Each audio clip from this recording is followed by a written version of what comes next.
कल्पेश बाफना। क्या घटना हुई? मंगेश करके हमारे खास मित्र हैं, उनकी मृत्यु हो गई कल।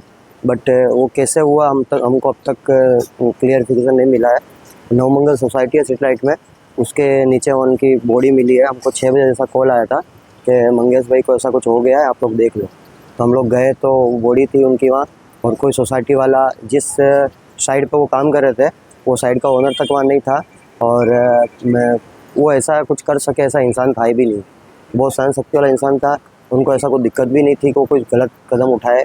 और दूसरा कि वो पार्टी उनको बहुत प्रताड़ित कर रही थी काफ़ी समय से, तो उनसे परेशान भी थे। हमको बोला भी, तो हमने बीच में बोला भाई अपन चलते इसका सॉल्यूशन निकालते हैं। बट बोले नहीं, मैं देख लूँगा, पार्टी बहुत राजनीति वाली है, वो धौंस बहुत देती है, तो वो कुछ कर देगी। 40 साल के थे सर। वो कैलाश चौकड़ी पे रहते थे, पांडेसरा सर काफ़ी समय से 8-9 साल से पांडेसरा रह रहे थे। नहीं, उनके वाइफ है और 2 बच्चे हैं छोटे। और बाकी के परिवार का? बाकी परिवार गाँव है सर, उनके पापा मम्मी गाँव रहते। 2026-27 એડમિશન ચાલુ છે। ઓછા અભ્યાસે ઝડપી નોકરી મેળવવાની સુવર્ણ તક। સતત 9 વર્ષથી નંબર 1 સંસ્થા।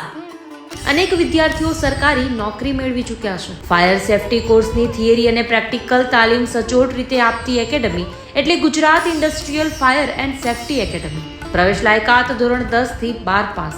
આપ સૌ વાલીઓ અને વિદ્યાર્થીઓના સહકારથી સતત નંબર 1 રહેલી સંસ્થા 8 વર્ષ પૂર્ણ કરી 9મા વર્ષમાં મંગલ પ્રવેશ કરે છે। ભવિષ્યના ઘડતર અને સારી નોકરી મેળવવા આજે જ સંપર્ક કરો Gujarat industrial fire and safety academy, બીજા માળે રાષ્ટ્રભાષા ભવન, બસ પોર્ટની સામે, ભુજ, કચ્છ। સંપર્ક 9737296001 8155030882।